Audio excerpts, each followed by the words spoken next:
In this report, green cars, clean tech, carbon neutrality, net zero, sustainability. That's right. Let us deconstruct the latest generation of 2022 green automotive marketing bullshit and maybe, just maybe, get a little bit more scientifically literate in the process. It's easy to sound green, but a lot harder actually to be green. This report is inspired in part by recent comments from you.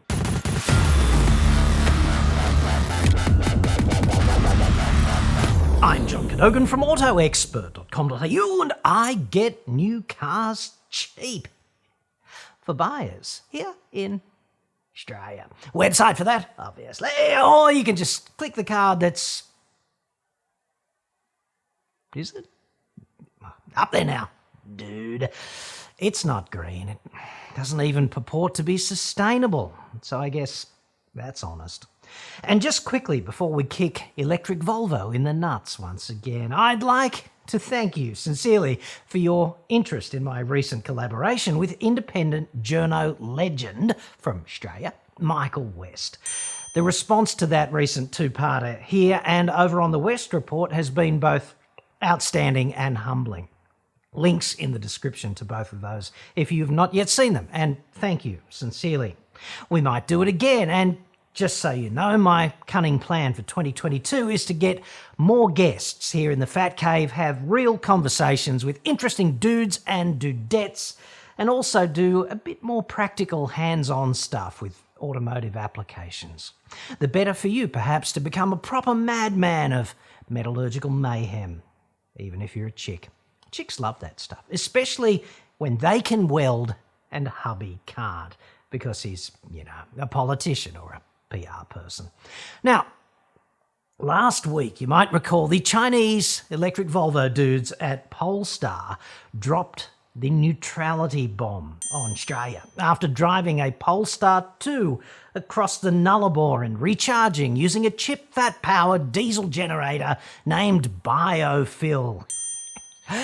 Located on the bumfuck meridian, the arbitrary line of longitude separating East Bumfuck from West Bumfuck, passing right through the centre of Kaiguna Station. Here's what they said about that. To turn a waste product into a CO2-neutral charging solution which connects Australian EV owners from the east with the west is the sort of ingenuity that has led to so many Australian innovations. Sammy J there could have been a rapper, I suppose, but instead chose the more conservative option and became managing director of Chinese Electro Swede Australia. Apparently, they really do believe that crap. Biofuel extracts energy from waste oil using a generator, but is an entirely net zero exercise with no incremental impact on the environment. The vegetable oil for the fryers comes from seed crops such as canola and sunflower, which absorb CO2 and sunlight, and the CO2 produced to power the charge system is the equivalent to CO2 absorbed. Quote, an entirely net zero exercise with no incremental environmental impact because CO2 is plant food and we're just giving it back. Paraphrasing the last bit, obviously. I've already done a report detailing the incredible amount of additional CO2 involved in getting a crop actually sown and harvested and processed into an industrial agriculture consumer product such as cooking oil. I'll put a link up there so you can catch up, or not. The reason they can get away with saying bullshit like this is the average person in this country is a scientifically illiterate muppet. Personal opinion. Because here in Australia, it is disgracefully cool to be dumb. And that's got to change if we want to take effective climate action or climb out of this position we're in as a global laughingstock, let's not forget. Here's the evidence of ambient Australian scientific muppetification. A cow farts, it is methane. A coal mine farts, dinosaur farts, It is natural gas, meaningless punctuation. The cow cancels it out with the grass it eats. Rowan Brecknell there must have missed punctuation day in English all those years ago. And every science class. Dinosaurs? Really? Rowan's not alone on this, sadly. My 80 series ran on used cooking oil for many years. I saw it as more sustainable than dinosaurs. It was both renewable and reusable. Mark Reedman there. It wasn't reusable, Mark. It was a waste product. Reusable is when you use the same thing again and again, dude. A hammer is reusable. You only used each litre of waste oil once, I'd suggest. And dinosaurs, again. Dude, hydrocarbons are in fact produced by layers of dead plant matter, pressed and cooked in specific geological conditions over millions of years. Plants, dude, not dinosaurs. Hydrocarbons, coal, oil, natural gas, are literally nature's carbon capture system. Not dead dinosaurs. Sorry. That would be far more attractive. It's a better story. It's just not true. The reason we're in trouble is the rapid liberation of all that captured carbon. That's scientifically certain at this point. Vegetable oil is certainly renewable, but not carbon neutral because of the tremendous input energy on the industrial side of the equation. So there's that. Unfortunately, even this is arguable, apparently. If waste oil being used, isn't there a benefit? Because the initial inputs, i.e. CO2, involved in manufacture of the cooking oil has already been expended. They are simply repurposing a waste product as I see it, so where does any additional CO2 inputs come into the picture other than burning the oil? Either way, it's not my idea of a greener future for the motor industry, that's for sure. Kevin Blythe there. Kevy. Blythe. A couple of problems with that, dude. For starters, it's a very selective way of looking at the problem.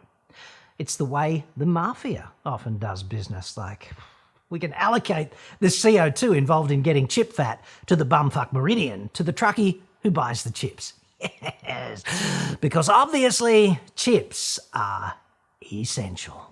And let's face it, there's nothing a 130 kilo pre-diabetic middle-aged man with a mullet, nothing he needs more if he's planning on sitting on his ass for the next 30 hours piloting a friggin' B-double to Sydney. There's nothing a dude like that needs more than a 5-gallon bucket of salt-encrusted potato soaked for minutes upon minutes endlessly in canola oil at 200 degrees C. In this novel mafia CO2 accounting system, the user of the primary product pays protection to the alleged green user of the alleged green waste. Classic protection racket. This is green virtue done by a team of consultants who recently worked on PR for Wonderbra. It neatly frees up the virtue, right, for the Polestar 2 or other EV owner who is hell-bent on crossing the nation in the least suitable vehicle of all time for such an activity. Okie dokie. To say nothing of the fact that this mafia protection method of CO2 attribution allows some very dirty processes indeed to become cloaked in the greenest of virtue, provided their downstream quote-unquote waste product can be burnt or otherwise submitted to kermitification for the mass market muppets out there. Like, let us recycle the aluminium containers for all of those old EV batteries eventually down the track. That's sustainable. Recycling aluminium. Who cares about the lithium hexafluorophosphate in the landfill? We're doing the right thing in recycling. Yes. Here's the second problem, dude. Even if you mafia manage the CO2 and that's okay, how the fuck exactly is burning the chip fat to recharge an EV an example of net CO2 neutrality? This is specifically the question posed by Kevy Blythe just a moment ago. And here's the answer, right? And the thing that gets me about this, I'm just shocked that more people do not see this off the bat. For starters, someone has had to manufacture a diesel generator for this to happen, like a full-on diesel engine connected to a generator packed inside a steel box, powering, insofar as I can tell, a 50 kilowatt DC fast charger. So a company, presumably in China, has had to cast the block on the head and do all of the sundry machining and the assembly and supply all of the additional components, the copper for the generator, etc., the chain that connects the camshaft and the crankshaft itself, and the camshaft and the valves and the springs and all of those doohickeys, right, the bearings. All of those materials, they needed to be mined, let's not forget, and they needed to be transported and subjected to numerous processes along the way, and we needed to cut down a bunch of trees for the friggin' plywood to make the box to ship it in, and the unit itself had to be shipped all the way to Australia, because we make fuck all here, of course, just saying, and then it had to be transported to the bumfuck meridian and placed on a concrete footing, CO2, and that generator needs regular servicing, right? Filters, lubricating oil, etc., coolant, daily checks of essential fluids, CO2, and, of course, it emits particles and oxides of nitrogen because combustion. The underlying reason for charging it this way, right, for doing this with biofuel, because it was cheaper than a solar array or a fuel cell with an electrolyser on site. So this was an economic decision, right, not a green one. Of course, the Kaiguna Roadhouse is the corner penthouse of Nowhere Central. I've been there once. I wrote the shortest book on earth during my brief stay. Things to see and do at the Kaiguna Roadhouse. Goes without saying that this place is off the grid, literally off the electricity grid. There are no wires on the air highway outside, right? So Kaiguna runs on diesel, like literally runs on diesel. That is how the lights remain on, and the chip fat gets hot enough to make the potato even unhealthier. Therefore, the greenest thing to do with the chip fat, right, would be, obviously, to run it through the existing diesel generators that keep the friggin' lights on. If it's good enough for the PricewaterhouseCoopers head office in London, right? But it's not as easy to green virtue signal doing that, is it? Bumfuck Meridian dilutes its dependency on diesel. As headlines go, it's just not as sexy as an electric Volvo crossing the nullarbor with vomit bag at the ready. Pioneering spirit. That sound you can hear now above your dry retching into a paper bag is actual pioneer Edward John Eyre spinning in his frigging grave. It also goes without saying that the waste chip fat needs friggin' processing before you can just tip it into biofuel, doesn't it? They probably use, to achieve this, a combination of filtration and sedimentation, which means at least a few tanks and filters and a dude to do the dirty work. Chip fat man, just like Iron Man, only in a suit. Green suit, obviously, but made entirely of arterial plaque. Chip fat man turns a waste product into fuel. Some superpower. I don't understand why Hollywood hasn't snapped this one up. If Ant-Man can get a run, Chip Fat Man has to be a shoo-in, I'd suggest. Anyway, none of this stuff, the life cycle cost of a brand new diesel generator and its installation, its ongoing servicing, the tanks, the friggin' filters, the attribution of trip and chip that man's carbon footprint. Like, does he ride in on his 200 series thrice a week from some humpy in West Bumfuck? I don't know. But he's got to get there somehow. It's not magic.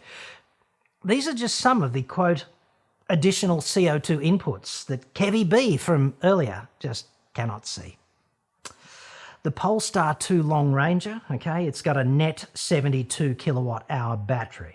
So let's say that you arrive at the border between East and West Bumfuck with 12 kilowatt hours remaining on the clock, and you just plug into biofuel.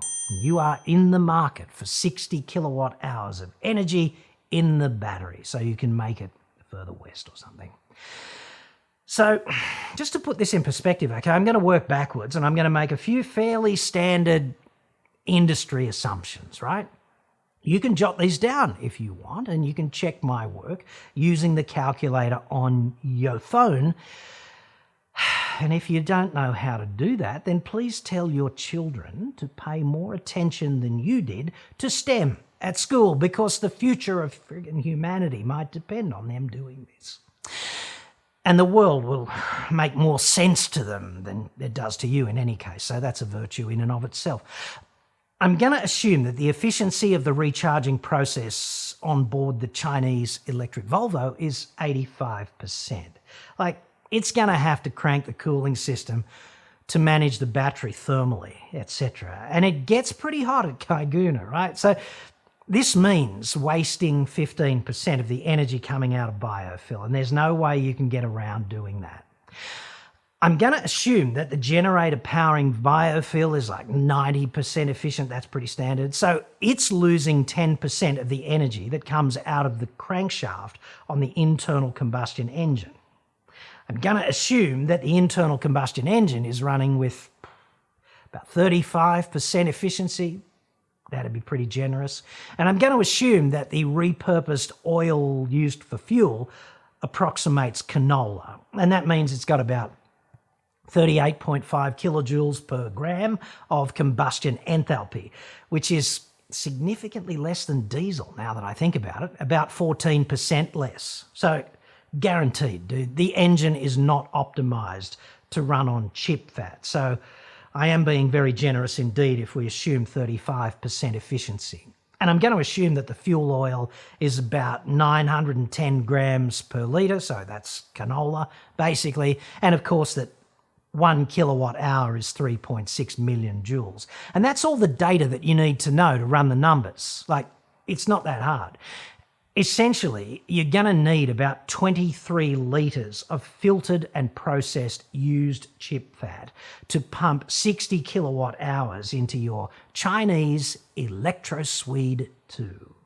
So if you're running this operation, you'd have to have a bunch of fuel ready to go on site, like stockpiled, and a bunch more in production, allowing the sediment to fall out, etc., which probably takes some time. And of course, you're going to need regular human input from Marvel's next friggin' superhero.